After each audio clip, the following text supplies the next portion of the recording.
Welcome back once again. और अभी आपको एक ऐसी खबर देंगे जो कि आवाम के लिए अच्छी नहीं है। महंगाई बढ़ रही है, हर चीज़ महंगी हो रही है। आटे की बात करें, दालों की बात करें, चावल की बात करें, सब्जियां, गोश्त, अंडे, हर चीज़ जो है आसमान से बातें करती हुई हमें नज़र आ रही हैं। अब ऐसे में इलाज भी महंगा हो रहा है क्योंकि दवाइयाँ महंगी हो चुकी हैं। 250 से ज़ायद फीसद तक जो कीमतें हैं उनमें इजाफा किया गया है। गुज़श्ता माह इसकी मंजूरी दी गई थी और अब नोटिफिकेशन बाकायदा तौर पर जारी कर दिया गया है। हमने गुज़श्ता महीने भी इस टॉपिक पर बात की थी जब डॉक्टर फैसल सुल्तान का ये कहना था कि दवाइयों की अवेलेबिलिटी नहीं है इसलिए महंगी हुई हैं। तब 260% महंगाई हमने देखी थी दवाओं की कीमतों में, और आज हमने देखा कि महंगाई ज़्यादा हो गई है। अब गरीब की पहुंच से इलाज का हक भी छीना जा रहा है। गरीब ये सवाल कर रहा है, अवाम ये सवाल कर रही है, हम भी यही सवाल करेंगे। हमें ज्वाइन किया है पार्लिमानी सेक्रेटरी बराए कौमी सेहत डॉक्टर नौशीन हामिद ने। डॉक्टर साहिबा, बेहद शुक्रिया आपके वक्त का। सबसे पहले तो मैं ये समझना चाहूँगी कि कौन कौन सी ऐसी दवाइयाँ हैं जिनकी कीमतें बढ़ चुकी हैं, और अगर कीमतें बढ़ा दी गई हैं तो फिर हमारे साथ साथ आम आदमी भी ये सवाल कर रहा है कि गरीब से इलाज तक का हक छीना जा रहा है। जी बिस्मिल्लाहिर्रहमानिर्रहीम। देखें जी, वक्त की ज़रूरत के मुताबिक जो है जिस तरह से बाकी चीज़ों में चेंजेस आते हैं, अब ये वो दवाइयाँ हैं जो गुज़िश्ता कई सालों से जो है उनकी प्राइस जो है वो इंक्रीज़ नहीं हुई थी, और अब फार्मास्यूटिकल कंपनीज़ ने उन दवाइयों को बनाने से इनकार कर दिया था क्योंकि वो कह रहे थे कि जो हमारी कॉस्ट प्राइस है, ज़्यादा जो फार्मास्यूटिकल कंपनीज़ हैं उन्होंने थोड़ा सा अपना प्रॉफिट भी रखना होता है, कॉस्ट प्राइस के हिसाब से देखना होता है। तो अब इस वक्त सूरत हाल ये थी कि उन्होंने कहा था कि चूंकि रॉ मटेरियल के कुछ इश्यूज आए थे बाहर से, चाइना की बहुत सारी फैक्ट्रीज एनवायरनमेंट की वजह से बंद हो गई थी जहां से हम रॉ मटेरियल मंगाया करते थे, तो वो जो सस्ता रॉ मटेरियल था वो हमें दूसरे मुल्कों से अब इनको मंगवाना पड़ रहा था। तो और बहुत सारे इश्यूज ऐसे थे, ज़ाहिर है इलेक्ट्रिसिटी की प्राइस है, दूसरी चीज़ें, तो इनकी जो कॉस्ट प्राइस थी मेडिसिन की वो बढ़ गई थी और नुकसान पे वो अब इन मेडिसिन को बनाने को बिल्कुल तैयार नहीं थे। उसके नतीजतन ये हो रहा था कि ये दवाइयाँ जो हैं इनकी मार्केट में शॉर्टेज होनी शुरू हो गई थी और लोगों को फिर एक्सपेंसिव मेडिसिन स्मगल्ड फॉर्म में या इम्पोर्टेड फॉर्म में खरीदनी पड़ती थी कि वही दवाई जो 150 पौने 200 की थी वो उनको 800 या 900 रुपए में लेनी पड़ती थी, इम्पोर्टेड वर्जन उसके जो थे। तो इसमें कोई शक नहीं है कि प्राइसेस बढ़ी हैं, मगर ये जो आप 200% और 300% की बात करती हैं तो उसके लिए मैं आपको एक एग्जांपल देती हूँ। एट्रोपिन एक इंजेक्शन होता है जो कि लाइफ सेविंग होता है। जब बंदे की कार्डियक अरेस्ट या कुछ इस तरह की प्रॉब्लम्स आती हैं तो वो आपको वो 1 रुपये 44 पैसे का वो इंजेक्शन था, उसकी प्राइस जो है वो बढ़ा के जो है वो 5 रुपये की गई है। तो वो अब देखने में ऐसे लगता है कि वो 300% हो गई है या 400% हो गई है, मगर दर हकीकत वो प्राइस में फर्क सिर्फ इतना सा ही है कि डॉक्टर साहिबा, ये तो आपने एक मेडिसिन कोट किया है। मेरे पास इस तरह की और एग्जांपल्स भी हैं। एसिटाजोलामाइड 60 रुपए की मिलती थी, अब 219 रुपए की मिलती है।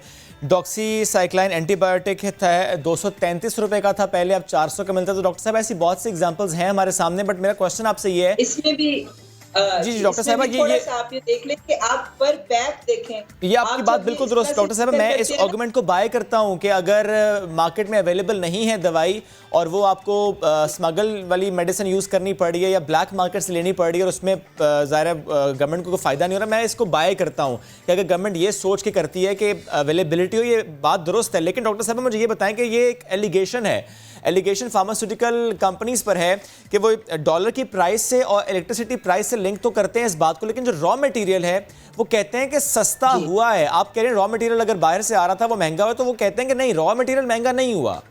फिर ये मामले को थोड़ा सा प्रूव करने की जरूरत है।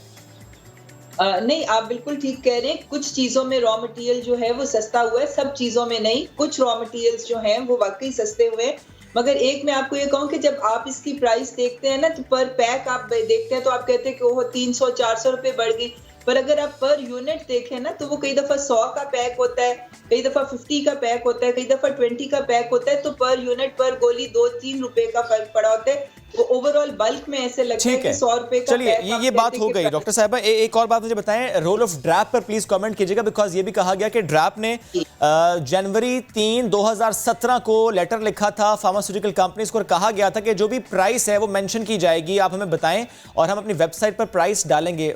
मैडम वो डाली गई थी लेकिन फिर हटा ली गई थी। जी देखिए, ड्रैप जो इस वक़्त है, मैं समझती हूँ आपने कल भी अगर प्राइम मिनिस्टर साहब की स्पीच सुनी थी तो उन्होंने ड्रैप का बड़े वाज़ेह तौर पे मेंशन किया है कि ड्रैप में प्रॉब्लम्स हैं। बिल्कुल। जो क्योंकि प्राइसेस जब भी बढ़ती हैं, ये एक पॉलिसी के तहत बनती है जो ड्रग प्राइसिंग पॉलिसी है, और ड्रैप एक्ट के अंदर सारे मैकेनिज़्म्स रिवाइज़ किए गए हैं। उन मैकेनिज़्म्स को रिवाइज़ करने की ज़रूरत है। ड्रैप एक्ट को रिवाइज़ करने की ज़रूरत है। यानी और मैम, ये PTI ड्रग के प्राइसिंग एजेंडा के ऊपर पॉलिसी है। ऑफ 2018, आप इसकी बात करें, इसको रिवाइज करने की जरूरत है? जी बिल्कुल, देखें ये वाली पॉलिसी जो है, ये शायद खाका नबासी साहब की जो आखिरी कैबिनेट मीटिंग थी, उन्होंने जाने से पहले कुछ इस पॉलिसी को रिविजन्स की थी और इसके अंदर कुछ चेंजेस किए थे।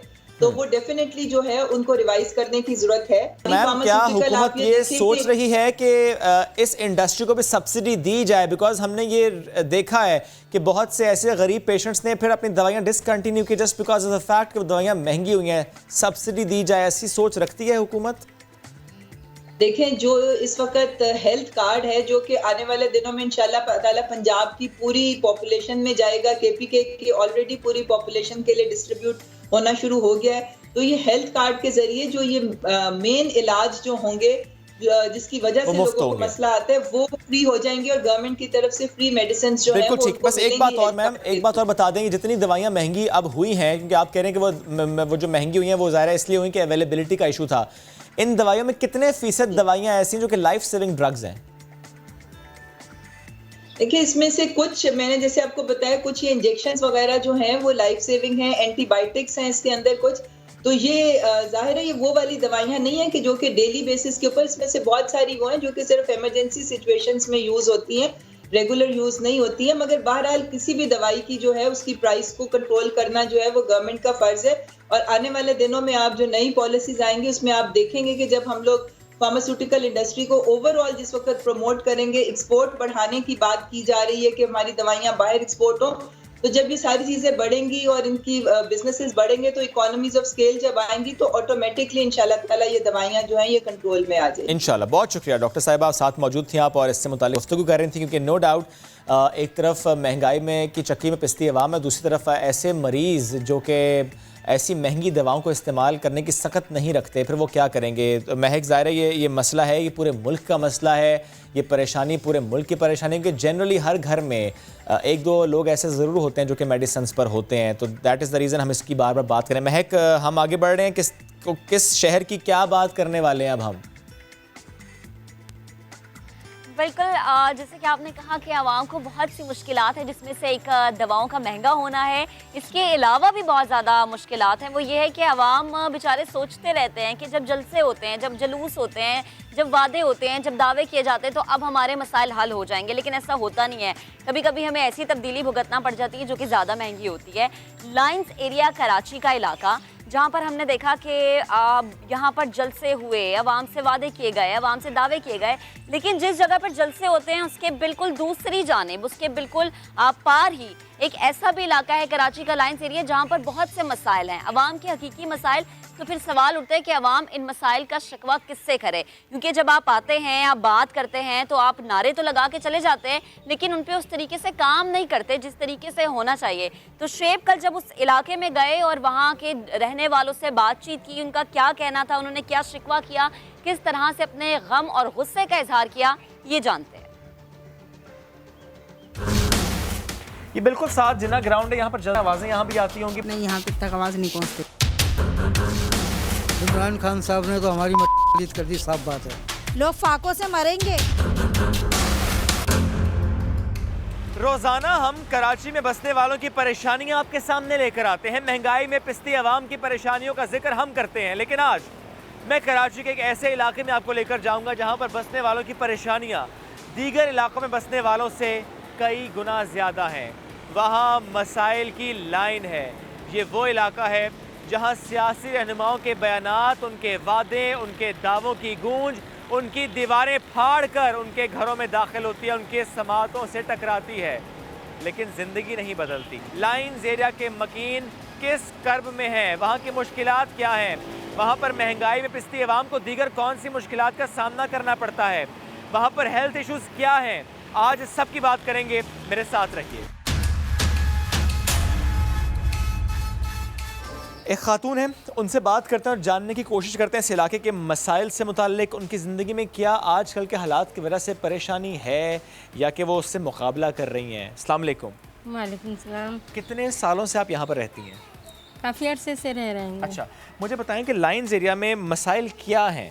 मसाइल तो बहुत हैं, जैसे इसका नाम है ना, बारिशों के दौरान पानी भी भर जाता है, गटर भर जाते हैं और लाइट हैं तो इतनी जाती हैं, हद से ज़्यादा जाती हैं। कितने घंटे लाइट जाती है? रातों में भी जाती है, दिन में भी जाती है और 2.5 घंटे जाती है। अच्छा, मुझे बताएं कि कोरोना के बाद पूरी दुनिया में हमने देखा कि हालात बदले। हमने पूरे पाकिस्तान के हर शहर से लोगों से जब राय ली तो वो सब लोग कहते हैं कोरोना की वजह से बड़े परेशान हुए, मौशी हालात बड़े ख़राब हुए। आप भी मुतासर हुई? कोरोना की वजह से हकीकत में हुए। एक तो महंगाई इतनी हो गई है, काम धंधा है नहीं, बेरोज़गारी है जी। क्या आपने कोरोना की इस वबा के दौरान अपने आसपास अपनी फैमिली में जानने वालों में किसी को देखा उसने घर की चीज़ बेची हो या कर्ज लिया हो? तकरीबन ऐसा है, किसी ने कुछ बेचा है तो ज़ाहिर अपना तो गुजारा करेगा ना। जैसे कुछ बेचा है तो वो अपना घर का राशन वगैरह लेकर आया हो, सही ना। गवर्नमेंट की तरफ से अगर किसी को मिला है तो मिला, नहीं तकरीबन माहौल में तकरीबन नहीं आया गवर्नमेंट की तरफ से। कितने सालों से आप यहाँ पर रहती हैं? 35 साल से ऊपर हो गए। 35 सालों में लाइन्स एरिया की किस्मत बदली, हालात बदले? कोई नहीं बदले भाई, ऐसे ही हालात है यहाँ पे तो। ये बिल्कुल साथ जिना ग्राउंड है, यहाँ पर जलसे होते हैं, आवाज़ें यहाँ भी आती होंगी बड़े वादों की, दावों की। नहीं, यहाँ तक आवाज़ नहीं पहुँचती। आवाज़ नहीं पहुँचती यहाँ तक। महंगाई से सब परेशान है, आप कितना परेशान बहुत हैं? परेशान है। 5 साल हो गए, 5 साल से कारोबार ही नहीं है। क्या करते हैं फिर? पहले मैं गाड़ी चलाता था, गाड़ी वाड़ी भी सब बेच बाच दी। किस चक्कर में? ये काम नहीं है, घर में खर्चा चाहिए, गाड़ी बेच के घर का खर्चा चलाया हम लोगों ने। कोरोना के दिनों में मसले बढ़े, बहुत बड़े। फिर क्या किया? फिर क्या करा, वो जो गाड़ी बेची थी उसी का हिसाब किताब बनाया। इन जो गाड़ी बेची थी उससे बस राशन डलवाते रहे, वो भी खत्म हो गया, जाहिर है वो खत्म भी हो कब गया तक चल सकता और है? अभी भी बेकार ही है, बेरोजगार है। तो फिर क्या करते हैं आप? कुछ नहीं करते, बस फालतू बैठे रहते हैं। और लाइट कितनी जाती है? और बिजली ने इतना तंग किया है कि बेहिसाब। कल 8 बजे लाइट बंद करी थी इन्होंने, रात को 12 बजे लाइट आई थी हमारी। अच्छा। हाँ, और वो केसी वाले कटआउट वटआउट सब कुछ निकाल के चले गए। बोल रहे हैं कि आप लोग बिल भरोगे तो हम लोग लाइट चालू करेंगे। तो हम बिल कैसे भरेंगे जब हमारे पास कारोबार ही नहीं है, खाने को नहीं है, तो बिल कहाँ से भरेंगे? वो बिल इतना कि कभी सोचा भी नहीं था, 6,000 रुपये का, 8,000 रुपये का 1 महीने का बिल। इमरान खान से कुछ कहना चाहते हैं? इमरान खान साहब ने तो हमारी कर दी, साफ बात है। कितनी परेशानी से इलाके बहुत में? परेशानी है। एक तो महंगाई की वजह से इतनी परेशान है, फिर बिल इतने आते हैं, बच्चों की नौकरियां नहीं है, लॉकडाउन ने इतनी नौकरियां ख़त्म कर दी, तो हम कहाँ से भरेंगे? कोई उम्मीद है कि हालात बेहतर होंगे? पता नहीं कब होंगे, ये तो हम सुनते बरस हो गए इन तरह। महंगाई हो गई। सुनते बरस हो गए। महंगाई है कि जो बढ़ती जा रही है, महंगाई थमने का नाम नहीं ले रही। महंगाई है, बहुत ज़्यादा है, परेशानी है, बढ़ती चली जा रही है। आपके हस्बैंड ज़ाहिर है वो बीमार हैं, बेड पर हैं, कैसे गुजारा कर रही हैं? मोहल्ले वाले करते हैं भाई, हुकूमत तो हुकूमत किसी काम की नहीं है, इसलिए कि लोग जो खाने से जो मिल रहा था ना वो भी उससे भी चले गए हुकूमत आने से। ये वक्त आ गया है, अब लोग फाकों से मरेंगे। खुद जाती हैं कभी लेने के लिए कोई चीज़? नहीं जाती हूँ सौदा लेने। तो महंगाई देखकर क्या सोचती हैं? महंगाई देख के ही सोचती हूँ खाना पीना बंद कर दूँ, बस एक ही काम है। पहले अगर आप आटा, चावल, चीनी, दालें, सब्जी, फल लाती थी पूरे महीने में कितने पैसे लगते थे और अब कितने पैसे लगते हैं? तो वही ज़्यादा लगने लग गए। पहले ये था कि 10,000 में भी गुजारा हो जाया करता था। अब बच्चों की स्कूल की फ़ीस है, ट्यूशन की फ़ीस है और मदरसे वाले भी लाजमी पढ़ाते, तो वो भी क्या कहते हैं लेते ही। एक बुजुर्ग खातून यहाँ पर बैठी हैं, उनसे बात करते हैं। अस्सलाम वालेकुम। वालेकुम सलाम। क्या हाल है? बस साल का क्या हाल है, वो कुदरत जानता हाल तो। कितने साल आप इस इलाके में आपको हो गए? मैं इसमें 16 साल की उम्र में आकर बसी इस इलाका में। 16 साल की उम्र में। 16 साल की थी जब आप इस इलाके में आई थी? इधर आई। इसका मतलब है आपने तो इस इलाके को बहुत अच्छी तरह समझ लिया, इस इलाके के मसाइल को। जी अच्छा। मुझे बताएं कि इतने सालों में जो मसाइल थे, लाइट जाती थी और मसाइल थे, गंदगी, हालात बेहतर हुए? पहले इतनी लेट नहीं जाती थी बेटे। अच्छा। नहीं इतने सतावा कोई, अब तो हर चीज़ सताने की। अच्छा, इसीलिए बाहर बैठने की लाइट नहीं है? जी लाइट मिनट का हिसाब से जाती है। अच्छा। लाइट तो महंगाई कमर तोड़ दी दुनिया की। आपका कोई मुतालबा है इस इलाके में रहते हुए? भाई यही मुतालबा है कि क्या कि मैं इसको अलॉट करा जाए। इस जगह को। हर सियासी जमात ने कहा अलॉट कराएंगे, कराया किसी ने नहीं। किसी ने भी नहीं कराया, सबको वोट दे दे और कराता कोई नहीं है। अब ये इमरान खान आया, इसने सत्यानाश कर दिया सबका, खाना खराब कर दिया सबका। महंगाई हद से ज़्यादा महंगाई हो रही है, बच्चों को खिलाएं या क्या करें। इमरान खान तो कहते हैं कि मैं महंगाई को कंट्रोल करूंगा, टाइगर फोर्स उन्होंने उतार दिए मैदान में। ऐसे सब कह देते हैं, कोई नहीं करता है। कोई रिलीफ नजर आ रहा है वैसे पिछले एक हफ्ते में आपको? कोई हालात बेहतर हुए? नहीं, कोई नहीं। सारी सब्जी इतनी महंगी, गोश्त इतना महंगा, आटा इतना महंगा, हर चीज़ महंगी है। क्या चीज़ सस्ती है बताएं? पहले हांडी कितने में बनती थी, अब कितने में बनती है? पहले अब तो क्या कि मैं 10,000 में भी गुजारा नहीं होता। जो भी सियासी जमात यहाँ पर आई, जिनके नुमाइंदे आए, जिन्होंने वोट यहाँ से मांगा, उन्होंने ये ज़रूर कहा कि अलॉट कराएंगे, लेकिन कराया नहीं।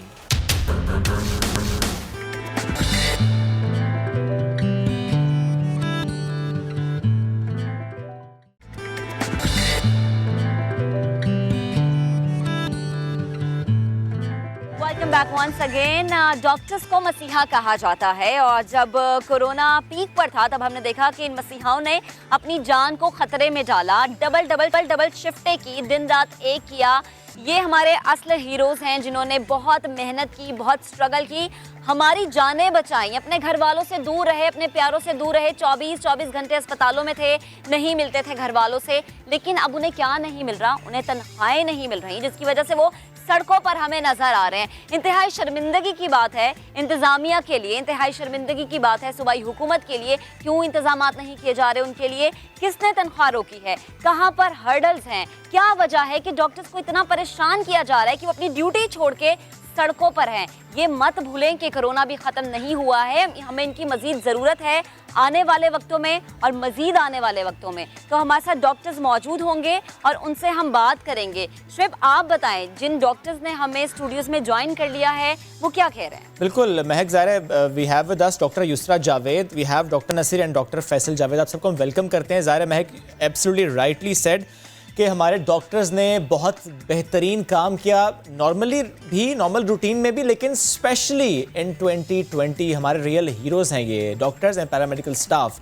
कोविड-19 में जिस तरीके से इन्होंने खिदमात सर अंजाम दी हैं, कॉल्स लग जाना, लंबी लंबी ड्यूटीज़ होना, शिफ्ट्स करना, और उसमें वो SOPs के साथ, यानी वो पूरे प्रोटेक्शनरी मेजर्स के साथ करना, और उसके बाद फिर जिस तरीके से घर जाकर भी एक डर और खौफ फैमिली का भी कि ज़ाहिर है कहीं कॉन्ट्रैक्ट ना कर लें वायरस को।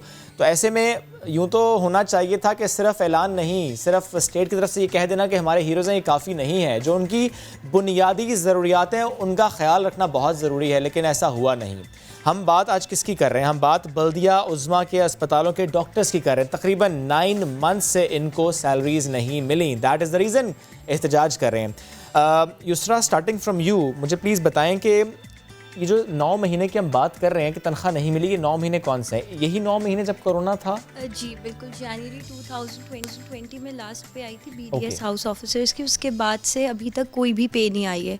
और इन 9 मंथ्स में आप लोगों ने पहले भी एहतजाज किया? जी बिल्कुल, इन 9 मंथ्स में हमने ड्यूरिंग कोविड हमने एहतजाज नहीं किया था, लेकिन जैसे कोविड की फर्स्ट वेव जो है वो थोड़ा सबसाइड होना स्टार्ट हुई थी, हमारे 4-5 मंथ का बैकलॉग बन गया था, तब हमने एहतजाज किया था। लेकिन उसके बाद भी हमें हायर अथॉरिटीज़ की तरफ से हर तरफ से टर्मिनेशन थ्रेट्स और सब कुछ आया था। अच्छा जी, यानी अगर आप अपनी तनख्वाह मांग रहे हैं तो टर्मिनेशन थ्रेट आ रहा है? बिल्कुल, टर्मिनेशन थ्रेट्स आए थे, टर्मिनेट किया भी गया था लोगों को। कितने डॉक्टर्स को? 5 डॉक्टर्स को किया था 5 डॉक्टर्स को टर्मिनेट के जस्ट बिकॉज़ कि वो लीड कर रहे होंगे शायद। Protesting for our pays, for our rights. ना हमें कोविड अलाउंसेस मिले जो सिंध गवर्नमेंट ने बिल पास किया था, जो इंक्रीमेंट 2019 से बिल पास हुआ हुआ है, आज तक वो भी नहीं लगा। अच्छा, यानी जो अनाउंस हुकूमत सिंध ने किया वो कुछ अस्पतालों में वो अलाउंसेस मिले? वो गवर्नमेंट ऑफ सिंध के अंडर जो हॉस्पिटल आते हैं, जिना और सिविल, वहाँ पर मिला है, लेकिन क्योंकि वी आर अंडर KMC कहता है हमारे पास पैसे नहीं है, सिंध गवर्नमेंट कहती है हमारे पास पैसे नहीं है। ये तो एक मामला है कि आपको सैलरीज नहीं मिली। दूसरा मामला ये भी तो रिपोर्ट होता है कोविड-19 में कि आप लोगों को तो फैसिलिटीज ही नहीं हमें फैसिलिटीज नहीं मिली। हम लोग जिस तरह हम इस वक्त, सॉरी टू इंटरप्ट यू, हम इस वक्त फुटेज दिखा भी रहे हैं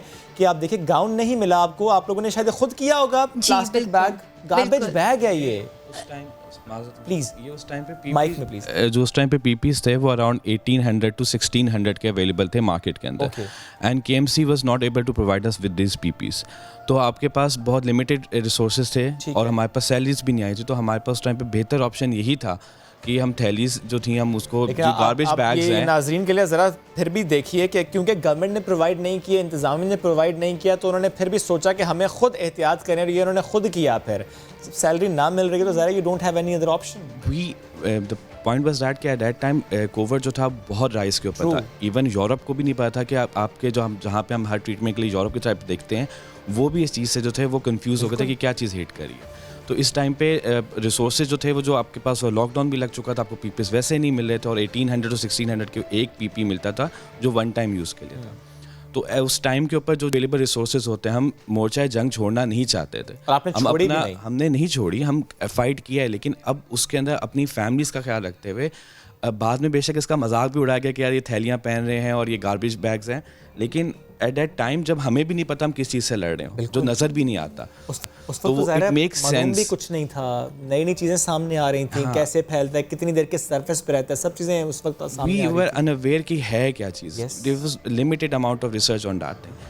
तो उस टाइम के ऊपर अपनी प्रोटेक्शन, अपनी फैमिली के प्रोटेक्शन के लिए जो भी अवेलेबल रिसोर्सेज होते लोगों ने वो हैं किए। हमने वो यूटिलाइज़ किए हैं। और इसका जो था इवन इसके ऊपर भी हमारे ऊपर जो है वो एक्शन लिया गया कि आपने ये वीडियो असल में ये एक्शन किसने लिया? इंतजामिया ने? क्योंकि वो वीडियो में ये वीडियो असल में मैंने बनाई थी हाउस ऑफिसर्स को दिखाने के लिए कि इस तरह पहनना है। वो अच्छा। इंस्ट्रक्शन मैंने दी थी कि इस तरह पहनना है प्रोटेक्ट करने के लिए। ओके। वो वीडियो आगे गई, वो आगे इन सब ने वो तस्वीरें निकली, तो उल्टा टर्मिनेशन का लेटर फिर दोबारा मेरा बीच में आ गया। आपको भी टर्मिनेट किया गया? फिर वापस इंस्टेट किया गया। तो ये होता है। अच्छा, ये जिस तरह युसरा ने भी बताया कि 4 से 5 डॉक्टर्स टर्मिनेट हुए, वो वापस आ गए या नहीं? वो उनमें से भी हमारा नाम था, वो भी फिर यही हुआ कि आप जो है ये चीज़ें बात करना बंद कर दें तो फिर हम जो है आपको वापस इंस्टेट कर देंगे। ये बताइए इसके बाद पीपीईज मिली?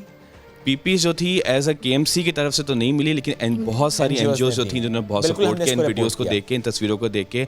अल्हम्दुलिल्लाह पेशावर से लेकर इस्लामाबाद के जो स्टूडेंट्स हैं, लम्स थी, तो जनरली फिर देखा लम्स थे, उनके बच्चों ने हमें बहुत फंड्स दिए। बहुत सारे स्टूडेंट फेडरेशंस ने, जैसे लम्स मैं कहता हूँ, उन्होंने बहुत सपोर्ट हम लोग किया। कराची की काफ़ी स्टूडेंट एनजीओ थी जिन्होंने हम लोग को बहुत सपोर्ट किया है और हम लोग को पीपीज प्रोवाइड किए हैं। जैसे मुझे फैसल ये बात बताएं कि ज़ाहिर है ये मसला आज का नहीं है, बिकॉज हमने आप लोगों के इस एहतजाज को बहुत सालों से कवर किया है। इसका मतलब है ये मसला सिर्फ इन 9 महीनों का नहीं है, ये मसला इतने सालों से आखिर क्यों है? ये मसला जो है ये आज आप बिल्कुल सही कह रहे हैं कि मसला आज का नहीं है।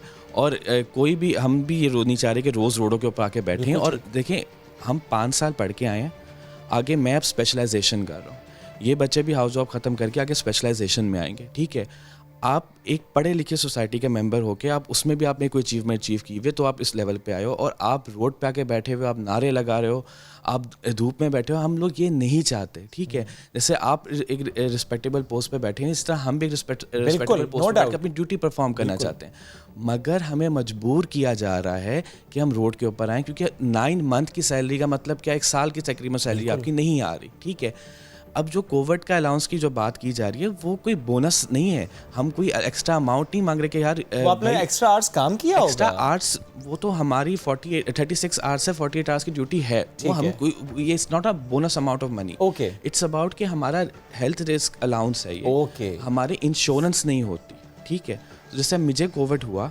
मेरे वजह से मेरे वालिद साहब को भी एंड पे, क्योंकि माँ बाप चाहे जितने मर्जी आप जितने मर्जी पढ़े लिखे हो, चाहे माँ बाप जितने मर्जी पढ़े लिखे हो, आप उनको समझाते रहते हो कि आपसे दूर हैं, लेकिन माँ बाप हैं। तो मेरे वालिद साहब को भी लगा, मेरे भाई को भी लगा। और जाहिर है कि सिर्फ इसलिए वो फैसल के आप ड्यूटी पर पहले मुझे लगा और फिर वो, और आप ड्यूटी पर थे। और उसकी वजह से जो टेस्टिंग हुई और सब कुछ हुआ, पूरी फैमिली के टेस्ट करवाने पड़े, तो ऑब्वियसली दैट एक्सपेंसेस जो थे वो सारे मुझे बेयर किए। ठीक है, तो ये जो 10,000 रुपीज़ हैं, ये कोई बोनस नहीं है, ये असल में वो इंश्योरेंस के पैसे हैं जो हमारी फैमिली और हमारे और जाहिर है जब उन हॉस्पिटल्स में मिले हों, जिससे आप लोग डिस्कशन आपकी वहाँ पे ज़ाहिर है और डॉक्टर्स भी डिस्कशन होते हैं, जब उनको मिल रहे हो, जब काम भी आप लोग इक्वली कर रहे हैं, तो अपना मिलने चाहिए। हसन, आप भी ज़ाहिर है मुतासर हैं, 9 मंथ्स हो गए आपको यहाँ पर, जब सैलरी नहीं मिली, लास्ट सैलरी कब आई थी? जी, मैं यही आपको बताना चाहूँगा, इसी में ऐड करना चाहूँगा कि जो अब्बासी शहीद हॉस्पिटल और KMTCS में 2 तरीके के डॉक्टर्स होते हैं, एक होते हैं एमबीबीएस डॉक्टर्स और एक होते हैं बीडीएस जो डेंटिस्ट्री में। जब कोरोना का पीरियड आया तो उस टाइम पे हमने ये नहीं देखा कि हम लोगों की क्या फील्ड है, डेंटिस्ट्री जो है। आप डेंटिस्ट हैं जी, ओके। हम लोगों ने उस वक्त पे भी हमारे फिल्टर क्लिनिक्स लगे, हम लोगों ने फिल्टर क्लिनिक्स करे, हमारी जो नाइट्स लगती हैं ओरल मैक्सिलोफेशियल में वो नाइट्स भी करी कोविड के पीरियड में। फिल्टर क्लिनिक में कोरोना के जो वार्ड्स थे उनके अंदर भी काम किया। लेकिन उसके बावजूद जो है मेरी जो लास्ट सैलरी थी वो जनवरी में आई थी, उसके बाद अभी तक कोई सैलरी नहीं आई है।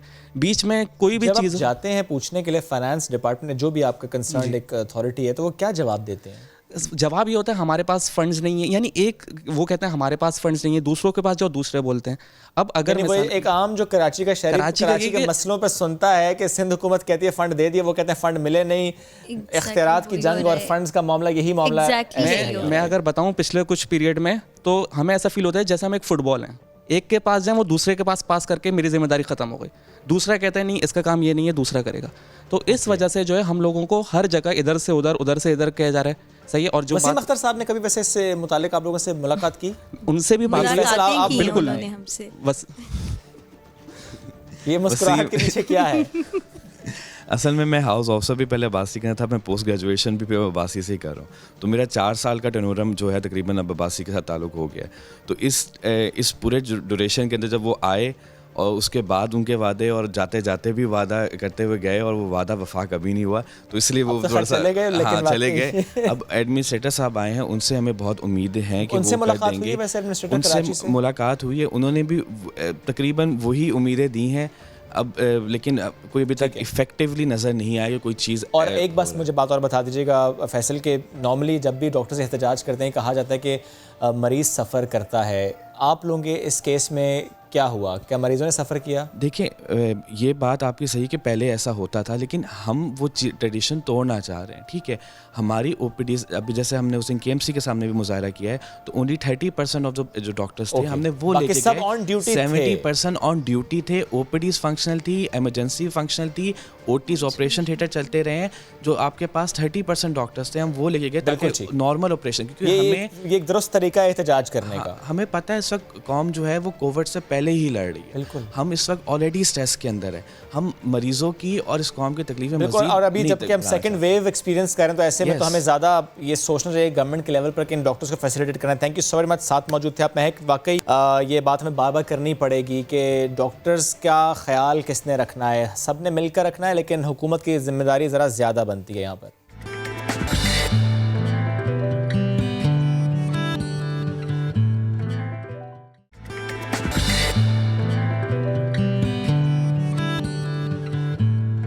अब हम बात करेंगे army chief general Qamar Javed Bajwa के दौरा पेशावर और मलकन डिवीजन की। जनरल कमर जावेद बाजवा ने दहशतगर्दी के हालिया वाक़यात के तनाजुर में जवानों को चौकन्ना रहने की हिदायत की है।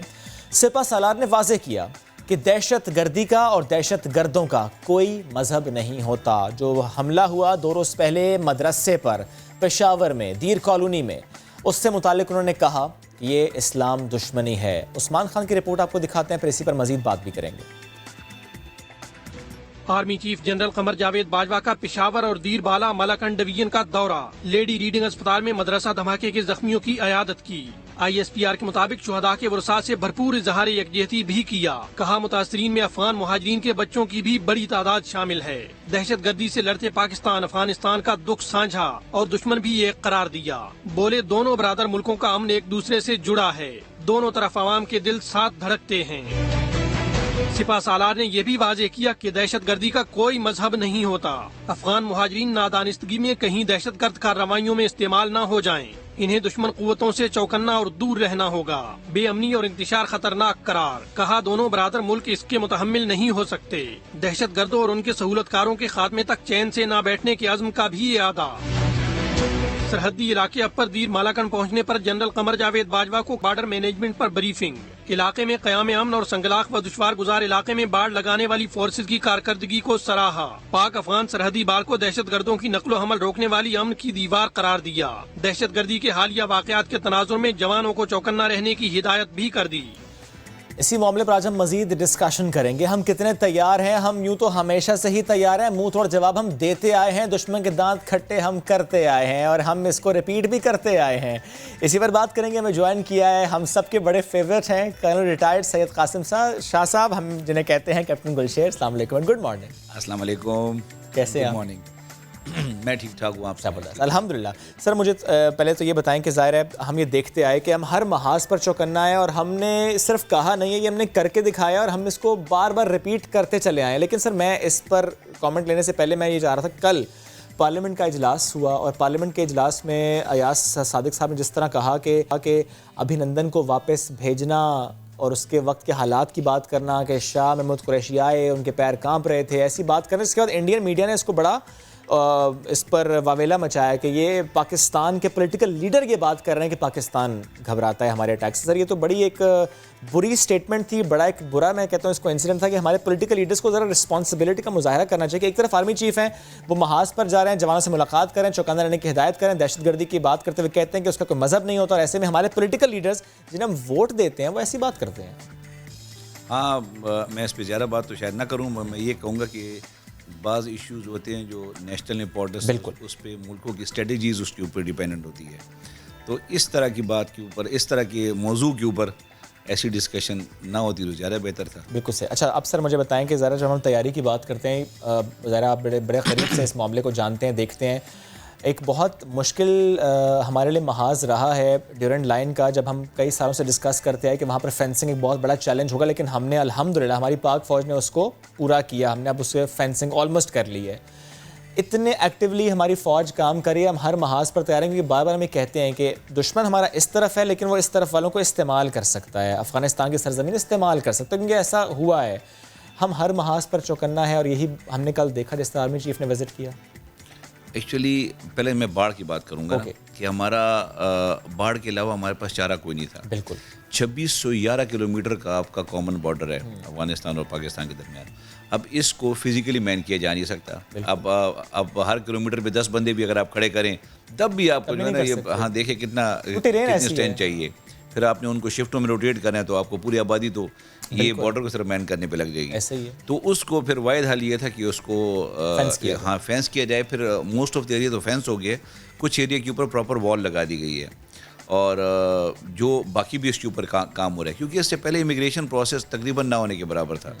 और सुबह के टाइम एक बंदे ने एक रस्सी पकड़ी होती थी वहाँ पे थोरखम बॉर्डर के ऊपर, और जो लोग उस साइड पे जमा होते थे 15 से 20 हज़ार के लगभग लोग जमा होते थे बॉर्डर के उस तरफ। जैसे ही वो रस्सी नीचे रखता था सारे इधर ये आपका इमिग्रेशन प्रोसेस था।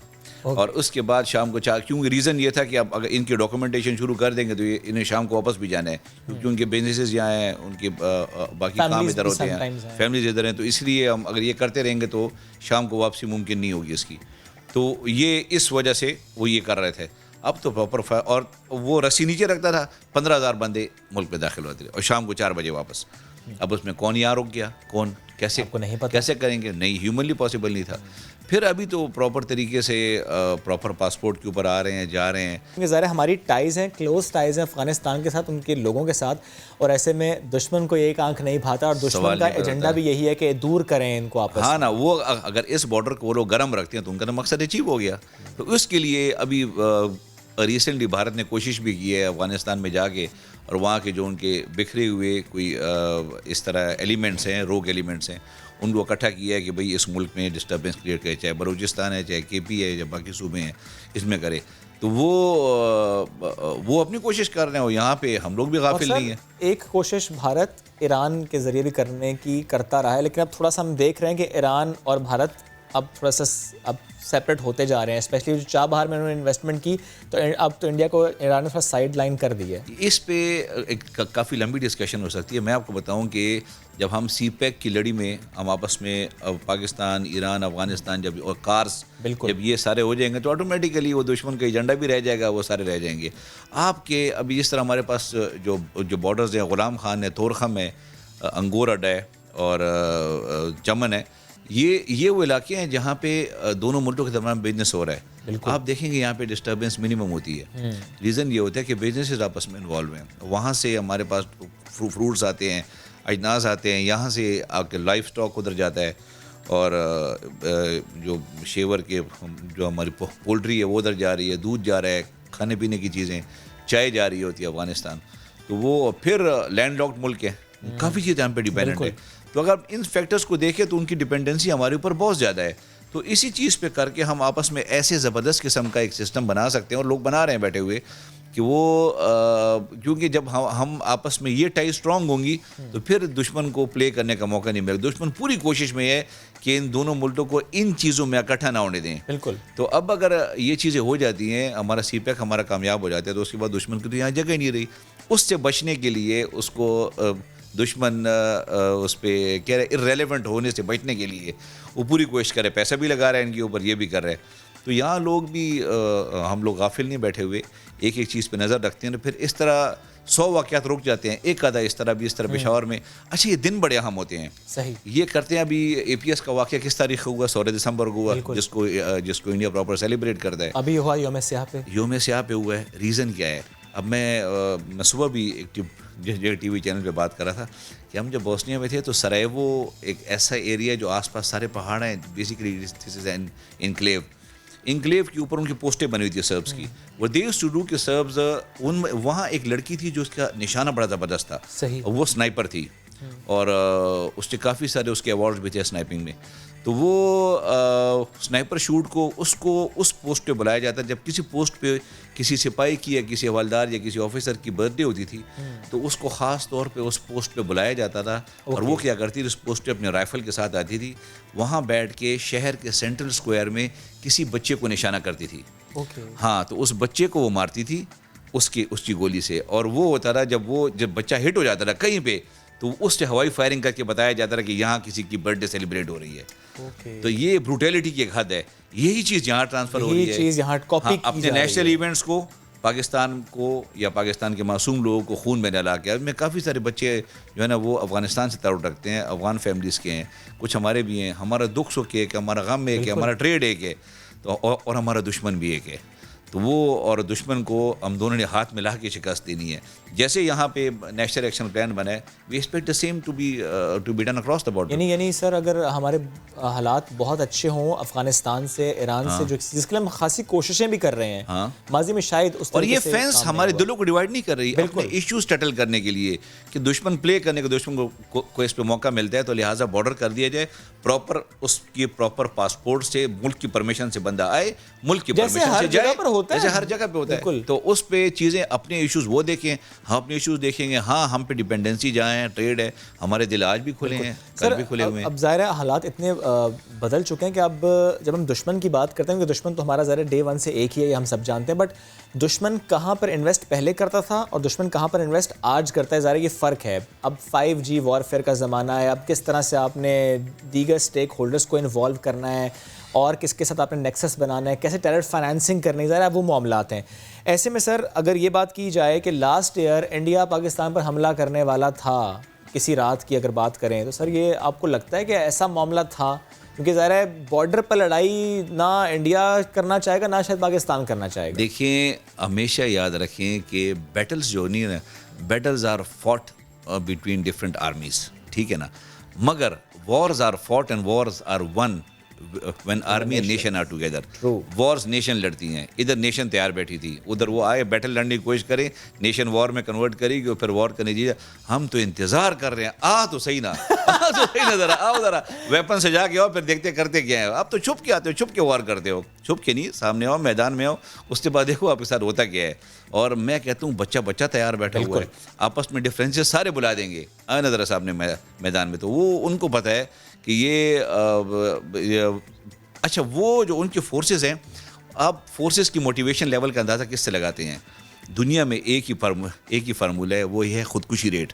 आप इंडिया की खुदकुशी रेट देख लें उस पर, क्योंकि जो उनका सिपाही है जो कि अफ़गानिस्तान में बैठा, जो कि उधर बैठा हुआ है उस पर क्या नाम है, लाइन ऑफ कंट्रोल पर, कश्मीर में जो बैठे हुए हैं, वो अगेंस्ट देयर मोटिवेशन बैठे हुए हैं। उनको भी पता है कि हम ज्यादती कर रहे हैं। वो सर अपनी जॉब से रिजाइन दे देते हैं, वहाँ से वीडियोस आ जाते हैं कि उनको खाना नहीं मिल रहा, उनके रहाइश का इंतजाम सही नहीं है, उनको फैसिलिटीज़ नहीं है। और जब आपका मोटिवेशन लेवल ये होता है तभी आपको ये चीज़ें, आपको वहाँ अप रहना आपके लिए अज़ाब है। हमारी तो उसके लिए लोग खुदकुशियाँ कर रहे हैं, नौकरियाँ छोड़ के जा रहे हैं, ऑलमोस्ट रिवोल्ट की सिचुएशन और ऐसे हमारी जो फौज है वो ज़ाहिर बैटल हार्डन है, हम तैयार हैं। अल्लाह का शुक्र है, बैटल हार्डन है। किस मुल्क की हिस्ट्री है दुनिया में?